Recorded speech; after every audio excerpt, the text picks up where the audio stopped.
Subscribe कीजिए Indian news analysis channel को और दबाइए बेल आइकन को ताकि आप कोई भी फ्यूचर की अपडेट मिस ना कर सकें। जय हिंद एवरीवन, स्वागत है आपका इंडियन न्यूज एनालिसिस के एक नए एपिसोड में। आज के अपने इस एपिसोड में हम बात करने वाले हैं कि क्या सच में हम MiG-21 जैसे फाइटर्स को कॉम्बैट ड्रोन में कन्वर्ट कर सकते हैं। क्या सच में हमारे लिए ये पॉसिबल होगा कि हम MiG-21 जैसे फाइटर जिनका फ्लाइट कंट्रोल सिस्टम काफ़ी पुराना और एयरफ्रेम भी काफ़ी पुराना है, उन्हें आज के समय के हिसाब से घातक ड्रोन में कन्वर्ट कर पाएंगे।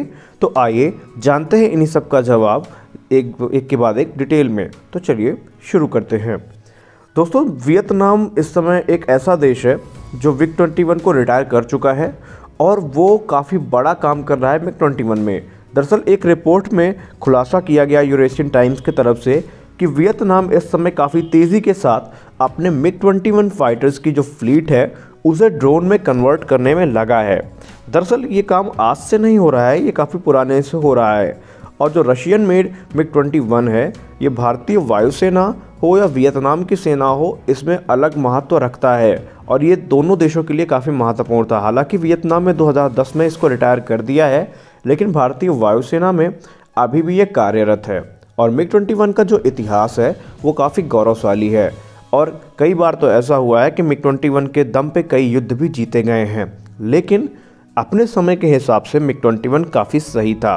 लेकिन अगर आज की बात करें तो आज के जो मॉडर्न फाइटर्स हैं उनके सामने MiG-21 का होना एकदम गलत है और इसीलिए इसको फ्लाइंग कॉफिन्स का नाम भी दिया जा चुका है, क्योंकि इसका जो क्रैश रेट है वो दिन पर दिन बढ़ता जा रहा है और वो देश जो इसको यूज़ कर रहे हैं अब जल्द से जल्द इसे रिटायर करने के चक्कर में हैं।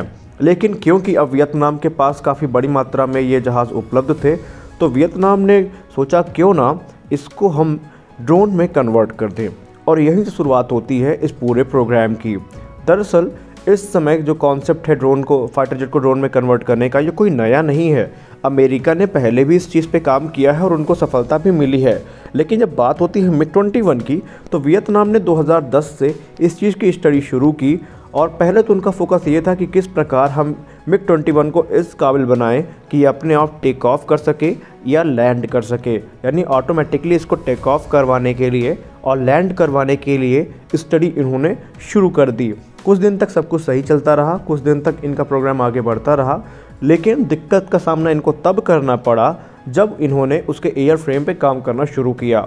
दरअसल MiG-21 सबसे ज़्यादा प्रोड्यूस किया दुनिया का एयरक्राफ्ट में से एक है और ये 1955 में इसकी पहली फ़्लाइट हुई थी और तब से लेकर के आज तक MiG-21 कई देशों की शान बना है।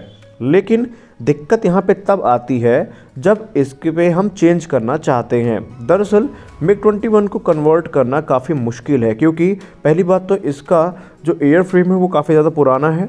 दूसरी बात, आज के जहाज़ों की जैसे इसमें digital fly by wire control system का यूज़ नहीं किया जाता है, ना ही इसमें मॉडर्न एवियोनिक्स है। इसलिए ये प्रोग्राम बहुत ज़्यादा कॉस्टली भी होगा और इसमें समय भी बहुत ज़्यादा लगने वाला है। और सबसे खास बात है कि MiG-21 उड़ाना हर पायलट की बस की बात नहीं है। इसके लिए काफ़ी ज़्यादा एक्सपीरियंस चाहिए, काफ़ी ज़्यादा प्रशिक्षण चाहिए और स्किल्स भी चाहिए। तो ऐसे में जब एक जेट को उड़ाने के लिए इतना ज़्यादा स्किल, इतना प्रशिक्षण लगता है, तो क्या ये आसान होगा उसको एक ड्रोन बना करके उड़ा पाना? ये भी वियतनाम के लिए एक अच्छी चुनौती हो सकती है। तो अब बात करते हैं कि क्या भारत इसको कन्वर्ट कर सकता है ड्रोन में? क्या भारत के पास ये कैपेबिलिटी है? क्योंकि हमने तो एयरक्राफ्ट बना लिए हैं, हमने तो अपना fly by wire control system भी बना लिया है, तो क्या हम ये कर पाएंगे?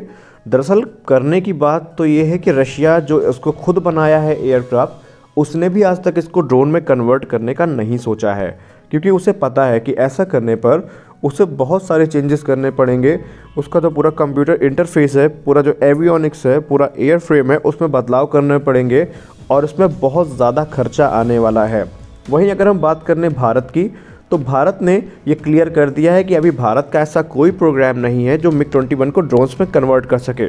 हाँ, एक बार HAL के पूर्व चेयरमैन ने ये कहा था, या HAL के पूर्व प्रमुख ने ये कहा था कि हम LCA तेजस का अनमैन्ड वेरिएंट पे काम कर रहे हैं, यानी फ्यूचर में अगर हमें ड्रोन देखने को मिलेगा तो वो LCA तेजस प्लेटफॉर्म पे देखने को मिलेगा, ना कि MiG-21। हालांकि ये चीज़ कंफर्म नहीं है कि भारत करेगा ही नहीं। अभी तो भारत के जो MiG हैं वो रिटायर ही नहीं हुए हैं। जब रिटायर होंगे तो उसके बाद भारत का जो फैसला होगा वो काफ़ी अच्छा होगा। वहीं अब बात कर लेते हैं कि क्या किसी देश ने आज तक फाइटर जेट को ड्रोन में बदला है। तो जी हाँ, यूनाइटेड स्टेट्स ने इस चीज़ को कर दिखाया है। दरअसल यूएस ने अपने F-16 जिनका नाम उन्होंने Q-16 दिया था, उसका पहला वेरिएंट 2010 में जिसका अनमैन्ड कॉम्बैट वेरिएंट था, उसका उन्होंने ट्रायल किया है।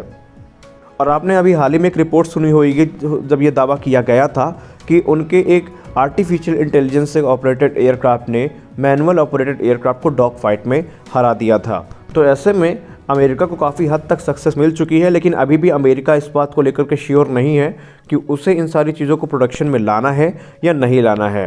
क्योंकि देखिए यहाँ पे भारत के पास अगर हम MiG-21 की बात करें तो बहुत ज़्यादा मात्रा में है, और ऐसी चीज़ों पे रिसर्च करने के लिए भारत के पास अभी समय भी नहीं है। क्योंकि आपको पता होगा कि भारतीय वायुसेना में ऑलरेडी 42 स्क्वाड्रन्स की ज़रूरत है और स्क्वाड्रन घट के 30 हो चुकी हैं। फिलहाल तो भारतीय वायुसेना का प्लान यही रहेगा कि 2040 तक या 2030 तक अपने स्क्वाड्रन्स को तकरीबन पूरा करें, चाहे जिस तरीके से करें। और इस समय भारत के ऐसे कुछ प्रोजेक्ट हैं जिनका अभी निपट जाना ही ज़रूरी है, क्योंकि वो काफ़ी ज़्यादा ऑलरेडी लेट हो चुके हैं, जिनमें से MMRCA 2.0 है। फिलहाल आपको यहाँ भी पता होना चाहिए कि भारतीय वायुसेना प्रमुख ने अपने बयान में, जो कि एयरफोर्स डे के दिन उन्होंने दिया था, काफ़ी कुछ क्लियर किया था भारत के फ्यूचर प्रोजेक्ट के बारे में। और अगर आप उस चीज़ को डिटेल में जानना चाहते हैं तो हमने ऑलरेडी वीडियो बनाई हुई है। लेकिन अगर हम ड्रोन प्रोजेक्ट की बात करें तो DRDO ऑलरेडी अपने 2 ड्रोन प्रोजेक्ट्स पे बड़े काम कर रहा है, घातक पे ऑलरेडी काम चल ही रहा है। तो ऐसे में अभी भारत के पास इस चीज़ को लेकर के समय नहीं है कि भारत MiG-21 जैसे पुराने एयरक्राफ्ट में अपने समय को बर्बाद करे। हाँ, ये चीज़ तब की है जब आपके पास पर्याप्त सुविधा हो जाए, जब आप अपनी ज़रूरतों को पूरा कर सकें, और जब हमारे वायुसेना की जो रिक्वायरमेंट्स हैं वो पूरी हो जाएं, तब आप कुछ भी करें, उससे किसी को कोई नुकसान नहीं होने वाला है। लेकिन जब तक भारतीय वायुसेना की ज़रूरत पूरी नहीं होती है, मेरे हिसाब से भारत इस तरह के किसी प्रोजेक्ट के अंदर नहीं घुसने वाला है। वहीं अगर कॉम्बैट ड्रोन्स की रेस में रशिया को देखा जाए तो रशिया ने इस क्षेत्र में काफ़ी बड़ा काम करने का प्रयास किया है और लगभग उन्हें सफलता प्राप्त होती दिख रही है। दरअसल अपने Su-57 के एक अनमैन्ड वेरिएंट का ट्रायल रशिया जल्द करने वाला है, और इसका खुलासा अभी कुछ ही महीनों पहले रशिया के एक ऑफिशियल डिफेंस वेबसाइट ने किया था, जहां पर उन्होंने ये कहा था कि बहुत जल्द रशिया का जो सुखोई का ऑपरेशन है वो अपने Su-57 पे जो अनमैन्ड वेरिएंट है उसका ट्रायल कर सकता है। तो अगर ऐसा है तो रशिया इस मामले में निश्चित तौर पर काफ़ी बड़ा कुछ करने वाला है। तो यहाँ पर हमने बात की कि कैसे MiG-21 को ड्रोन में कन्वर्ट करने पर काफ़ी दिक्कतों का सामना करना पड़ सकता है। हालांकि इस चीज़ को हमने डिस्कस किया था अपने डिफेंस न्यूज़ की वीडियो में, पर इतनी डिटेल में हम वहाँ बात नहीं कर सकते थे क्योंकि हमको और न्यूज़ कवर करनी होती हैं। और हमसे ये क्वेश्चन भी बहुत ज़्यादा पूछे गए थे कि क्या ये हो सकता है, क्या ये पॉसिबल है। देखिए, असंभव जैसी चीज़ दुनिया में कुछ नहीं होती है, हो सकता है, लेकिन कोई ऐसी चीज़ जिसमें आपका समय और पैसा बहुत ज़्यादा बर्बाद हो, उसको करना भी समझदारी फ़िलहाल के लिए ऐसे समय में नहीं है जब आपकी वायुसेना में ऑलरेडी हथियारों की कमी हो। तो ऐसे में पहली प्राथमिकता यही है कि वायुसेना की ज़रूरतों को पूरा किया जाए। तो फिलहाल के अपडेट में बस इतना ही, मिलते हैं अपने अगले वीडियो में, तब तक के लिए जय हिंद।